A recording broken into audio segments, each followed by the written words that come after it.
বালিয়াডাঙ্গি উপজেলার বিএনপির দ্বিবার্ষিক কাউন্সিলের ফলাফল ঘোষণাকে কেন্দ্র করে দলের মহাসচিব মির্জা ফখরুল ইসলাম আলমগীরের ছোট ভাই ও জেলা বিএনপির সাধারণ সম্পাদক মির্জা ফয়সাল আমিনের উপরে হামলার ঘটনায় সংবাদ সম্মেলন করেছে জেলা বিএনপি। রোববার বিকেলে মির্জা ফয়সাল আমিনের বাড়িতে আয়োজিত সংবাদ সম্মেলনে লিখিত বক্তব্য পাঠ করেন জেলা বিএনপির যুগ্ম সাধারণ সম্পাদক পয়গাম আলী। তিনি বলেন, ছাতা প্রতীকের প্রার্থীরা তাদের সমর্থকদের নিয়ে ব্যালট ছিনিয়ে নেওয়ার জন্য চেষ্টা করে এবং গণনা কক্ষেও বিশৃঙ্খলা সৃষ্টি করে।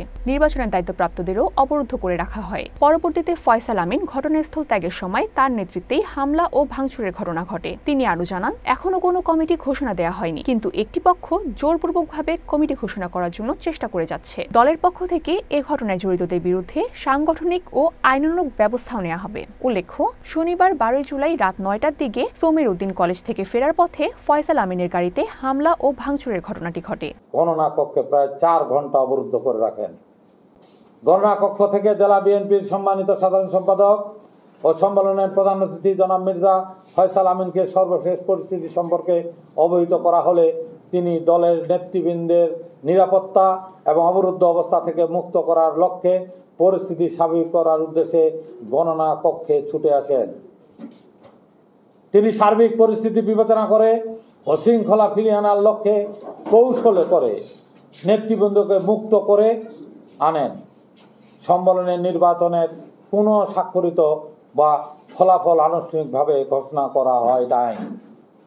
অতঃপর তিনি 3 তলা থেকে নিচতলায় নেমে আসার সাথে সাথে অ্যাডভোকেট সৈয়দ আলম এবং সাধারণ সম্পাদক প্রার্থী ডক্টর টি.এম. মাহবুবুর রহমানের নেতৃত্বে তাদের উচ্ছৃঙ্খল সমর্থকগণ তাকে লক্ষ্য করে লাঠি সোটা চেয়ার দিয়ে হামলা এবং তাকে বহনকারী গাড়ি ভাঙচুর করেন।